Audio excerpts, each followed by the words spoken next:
Hey y'all, I'm Wilson. Welcome to my little shop here. We had this little storm come through last night. A lot of wind, a little bit of rain, but mostly wind. Still blowing like hell out there. I'm out here kind of just checking on things, getting a few things done.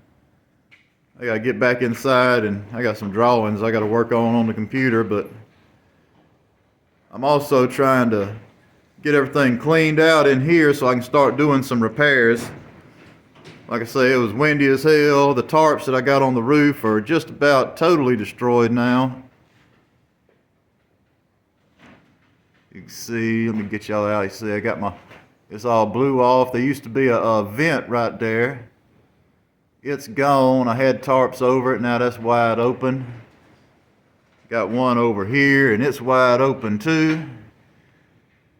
Cobwebs everywhere.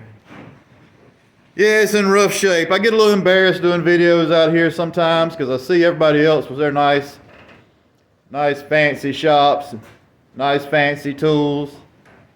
But, you know, it is what it is. We got to work with what we got and not worry about what everybody else has got. Now, this is what I'm working with. And like I say, I'm getting ready to start doing some repairs in here. I've done cleaned. I had some racks on the wall. I've done cleaned the racks off of there. Got everything to where I can get it away from the wall. I got a little shed outside. I'm putting everything in.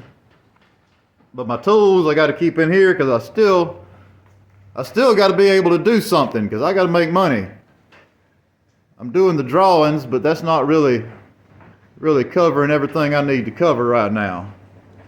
So I come out here and I still got stuff I got to do. First thing I'm going to do, like I say, I'm going to come over here. I'm fixing to get me a support on that beam. And I'm going to get me a support in that corner and a couple of supports coming out. And I'm going to see if I can't come in here and start rebuilding this wall. They had a paint room added on to this building. There's another slab. You can see it's raised up from this slab. They had a paint room out there and it's done come down. That's why this is all like this. But I'm gonna start right here and get me a wall up and start working out of that corner. And that'll probably be about all the 2x4s I got saved up, and I'll have to get some more to come back over here and start working on that corner. I need to get everything shored up real good. But anyway, I'm cleaning up. I was going to show you some of the stuff I got while I'm cleaning up, some of the jigs I've been working with. I'm looking at some of them, fixing to throw some of them away, like this one right here. Let me stick y'all up on my little camera stand. My custom camera stand there.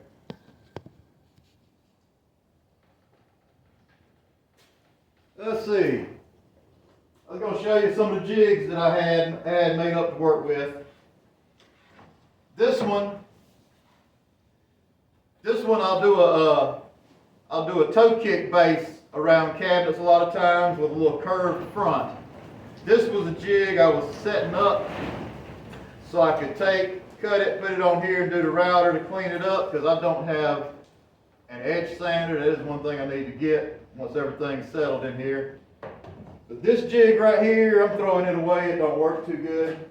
It didn't work just quite right for me. Sometimes you gotta do a little trial and error. You gotta build something you think will work. If it don't work, see what don't work about it and figure it out from there.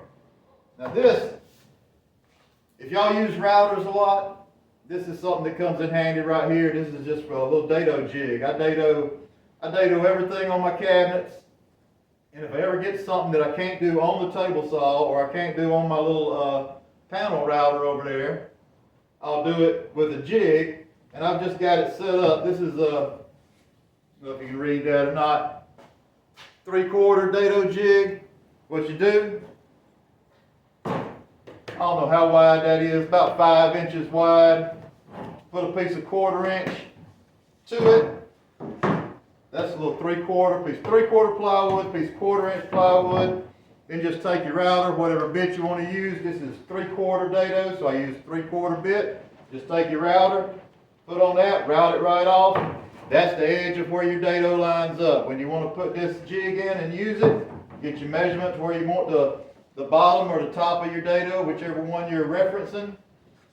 Just line it up with that. That's your dado. Works fine.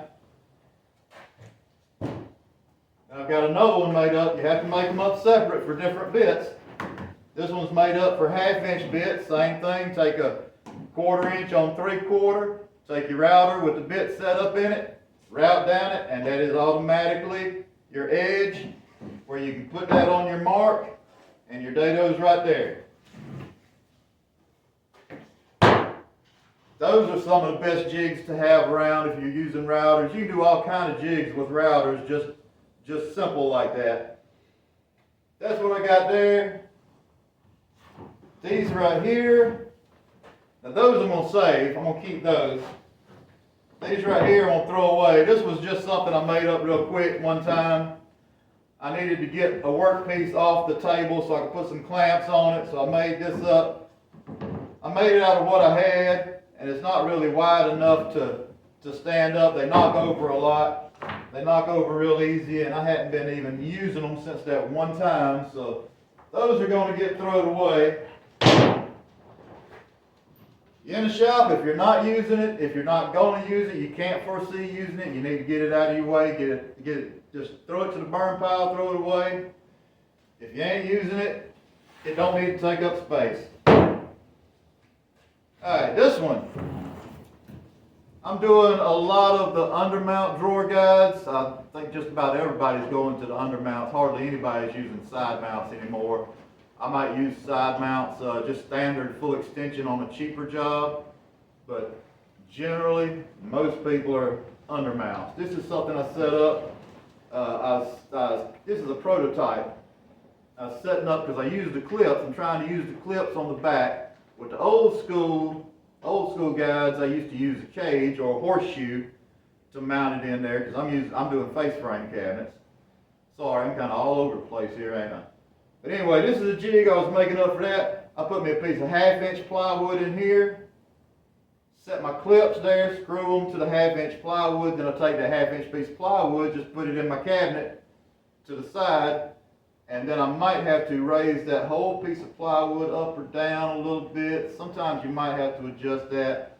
Like I say, this was a prototype and it worked pretty good. If I do another drawer bank cabinet, I might set up a different one. I'm going to save that one. I'm going to save that one just because I'm going to use it to build another one. Figure out what the problems are with it. And this is my little straight edge jig. This is just, I think it's a 6 inch wide, just 3/4 plywood. I got an 8-foot piece. Got a 3-foot piece. This is 11 foot, maybe a little bit more than 11 altogether. But anyway, that's for doing straight edges. If I ever get any lumber in that's rough cut on both sides. Usually I get it straight lined on one side, but if I get it rough cut, like this piece, I found this under the table saw. This piece is rough cut. So what I would do would be to take this, put it against the fence on my table saw, put that against it, and then run the whole thing through the table saw. I think I did a video a while back on straightening some boards like that. But if you bring in rough cut lumber, or if you got something that's bowed real bad, you want to try to straighten it out, you want to try to use the table saw for it. If it's bowed, set your bow to where it's away from the board. Set your end wants to touch and your end touches. And then you can run it through so that way it don't wobble on the board. Y'all know what I'm talking about. I'm just all over the place. But anyway, this board right here, I'm fixing to put it in. I was debating on doing a video and just running it through the planer and letting everybody see what it looks like. Let me take y'all down from here. I'm gonna show you this. I'm just rambling this morning. If y'all are still watching, I'm just running my mouth. I appreciate y'all for watching though. I appreciate everybody that subscribed. I bought a load of lumber not long ago. Well, I say not long ago. It's been a couple years now. But I bought a load of lumber, had out of a guy's house. He had a shed in the back. He just bought the house and had all kind of stuff in the shed from the previous owners. Somewhere, somebody had some kind of little furniture shop in the back, and they had all kind of scrap wood in there, and I bought the whole load. I bought the whole load for $50, and I've already made a good bit more than that off of it. But this is one of the boards that was in it. This is a rough cut board. I'm pretty sure this is a piece of walnut. I could be wrong, but I'm pretty positive this is a piece of walnut. I hadn't run it through the planer yet because I really hadn't got any projects to do with it. But I think I might do a video here the next couple days. I might do a video on this one, just running it through the planer, just so everybody can see what it looks like when it comes through. Like I say, I'm pretty sure it's walnut. I just tried to blow all the dust off of it a while ago. That's why it's got that little, that's where the blower hit it, where the air hit it. It's been under the table saw for a while. Anyway, I'm gonna get on off here. I'm just messing around. Like I say, I'm fixing to get in here. I'm fixing to get in here and start putting some braces up. I've been cleaning out. That's why I got all that stuff there. I done cleaned out from here. I gotta get me a brace up under that beam and start doing some work. Other than that, I'm just running my mouth, y'all. I appreciate y'all watching.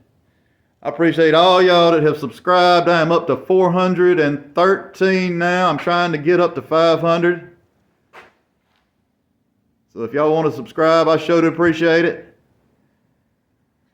And I'm gonna get on out of here. Maybe the next one I'll do an actual cabinet video or something. But y'all have a good one. I'll see y'all on the next one.